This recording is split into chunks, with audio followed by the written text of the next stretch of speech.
अक्सर ऐसा होता है कि हर स्टूडेंट अपनी एग्ज़ाम नज़दीक आते ही सब कुछ अच्छे से याद कर लेते हैं, सब कुछ पढ़ लेते हैं, लेकिन जैसे ही एग्ज़ाम देने की बारी आती है तो वे एग्ज़ाम सेंटर पहुंचते ही एंड टाइम पर आधा भूल जाते हैं। फिर लाख कोशिश करने के बावजूद भी कुछ याद नहीं आता है और ऐसे में उनके द्वारा किया गया सारा मेहनत बेकार हो जाता है।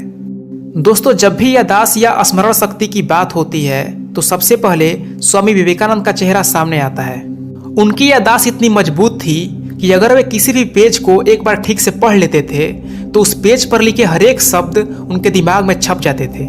आज मैं आप सभी को स्वामी विवेकानंद के स्मरण शक्ति के बारे में, उनके जीवन से जुड़ी एक ऐसी घटना के बारे में बताने वाला हूँ जिसको जानने के बाद आप भी अपने मेमोरी पावर को कई गुना बढ़ा सकते हैं।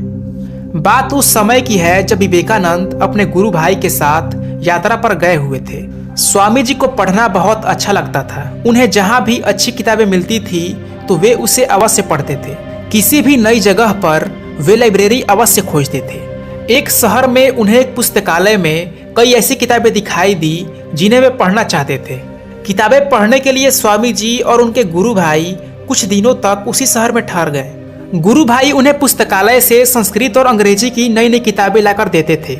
स्वामी जी उन किताबों को पढ़कर एक ही दिन के बाद वापस कर देते थे। कई दिनों तक ऐसा ही चलता रहा। लाइब्रेरियन ये सब देखकर हैरान था। उसने स्वामी जी के गुरु भाई से पूछा कि क्या आप इतनी सारी नई नई किताबें केवल देखने के लिए ले जाते हैं? यदि इन्हें केवल देखना ही है तो मैं यूं ही यहाँ पर दिखा देता हूँ। रोज इतना वजन उठाने की क्या आवश्यकता है? स्वामी जी के गुरु भाई ने कहा, भाई जैसा आप समझ रहे हैं वैसा कुछ नहीं है।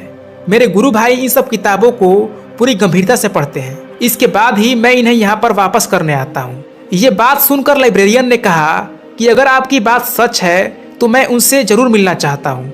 गुरु भाई ने स्वामी जी को लाइब्रेरी लेकर आने की बात कही। अगले दिन गुरु भाई स्वामी जी को लेकर लाइब्रेरी पहुंच गए। स्वामी जी ने लाइब्रेरियन से कहा कि महाशय, आप हैरान ना हो, मैंने न केवल इन किताबों को पढ़ा है बल्कि मुझे पढ़ा हुआ सब याद भी है। इतना कहते हुए स्वामी जी ने कुछ किताबें वापस की और उन किताबों के कुछ अंश पेज नंबर के साथ लाइब्रेरियन को सुना दिए। लाइब्रेरियन ये सब सुनकर चकित रह गया और उसने स्वामी जी से इतनी अच्छी याददाश्त का रहस्य पूछा। तो स्वामी जी ने कहा कि अगर पूरी एकाग्रता के साथ कंसंट्रेट होकर कुछ पढ़ा जाए तो पढ़ा हुआ लंबे समय तक याद रहता है, लेकिन इसके लिए एक और बात आवश्यक है कि हमारे मन की धारण करने की शक्ति अधिक से अधिक होनी चाहिए और ये शक्ति ध्यान और अभ्यास से आती है। दोस्तों, जिस तरह से लगातार एक लेंस से सनलाइट को पास कराया जाए तो वह कागज को जला सकता है, ठीक उसी प्रकार यदि कोई व्यक्ति अपने दिमाग को किसी एक चीज पर फोकस करे, किसी एक चीज पर कंसंट्रेट करे तो वो उस चीज को लंबे समय तक याद रख सकता है।